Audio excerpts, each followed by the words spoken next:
देखिए, home loan तो आप सबने लिया होगा, लेकिन बहुत कम लोग ऐसा जानते हैं कि होम लोन की जो कुल रकम आप लेते हैं उससे ज्यादा जो भुगतान है आप उसका जो इंटरेस्ट पेमेंट है उसके तौर पे कर देते हैं। और बहुत कम लोग ऐसा जानते हैं कि जो इंटरेस्ट का पेमेंट आप करते हैं उसे कैसे बचाया जाए। इसी के ऊपर आज हम चर्चा करेंगे। मिसाल के तौर पे अगर आपने 10 लाख रुपए का लोन लिया है 20 साल की अवधि के लिए और 9.5% के आसपास का इंटरेस्ट रेट है, तो आपकी जो ईएमआई जो मासिक किस्त है वो करीब 9,321 रुपए के आसपास आती है। यानी कि 20 साल अगर आप लोन भरते हैं तो आपने कुल करीब 12,37,000 रुपए के आसपास का जो ब्याज है वो पे किया है 10 लाख के होम लोन के ऊपर। लेकिन अगर आप ये रकम बचाना चाहते हैं, यानी कि अगर अपना जो होम लोन है उसे ब्याज मुक्त करना चाहते हैं, तो उसका जो फंडा है वो बेहद सिंपल है। एसआईपी का फंडा है, यानी कि जितना आपने होम लोन लिया है जितनी म्याद के लिए उतने समय के लिए आपको एसआईपी करना होगा। और जो अमाउंट है वो बेहद छोटा है, 0.1% के आसपास का आपका जो होम लोन अमाउंट है वो आपको एसआईपी करना होगा। मिसाल के तौर पर अगर आपका 10 लाख का लोन है तो आपको केवल 1,000 रुपए मासिक का इन्वेस्ट करने होंगे एसआईपी में। यानी कि अगर आपकी ईएमआई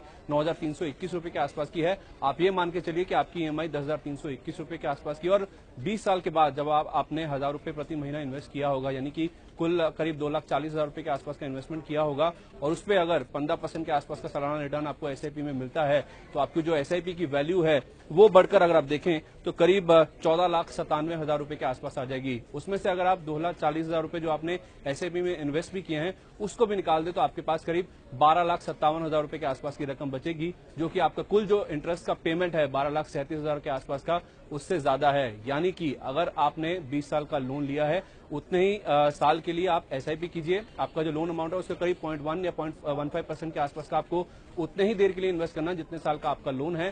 तो आपका जो एसआईपी से रिटर्न आएगा उसके जरिए आप अपना जो पूरा होम लोन का ब्याज है उसे मुक्त कर सकते हैं। यानी कि अगर आप एसआईपी में लोन अमाउंट के टाइम के जितना इन्वेस्ट करते हैं तो आपका जो होम लोन है वो ब्याज मुक्त हो सकता है।